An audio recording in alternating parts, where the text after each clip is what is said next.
ఒకసారి ఎరుపెక్కింది, ఆ ఎరుపేమో గోరింట పంటయ్యింది. పండిన చేతికెన్నో సిగ్గులొచ్చి ఆహా సిగ్గంత చీరగట్టింది. చీరలో చందమామ ఎవరమ్మ, ఆ గుమ్మ సీతమ్మ.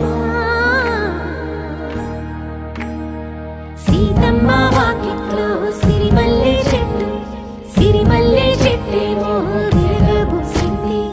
కొమ్మ కదలకుండా కొయ్యండి పూలు, కోసిరవన్నీ సీత కొప్పు చుట్టండి. కొప్పున పూలు గుప్పే తంతెందుకండి, కోదండ రామయ్య వస్తున్నాడండి. రానే వచ్చాడో యమ్మ ఆ రామయ్య, వస్తూ చేశాడో యమ్మ ఏదో మాయ. రానే వచ్చాడో యమ్మ ఆ రామయ్య, వస్తూ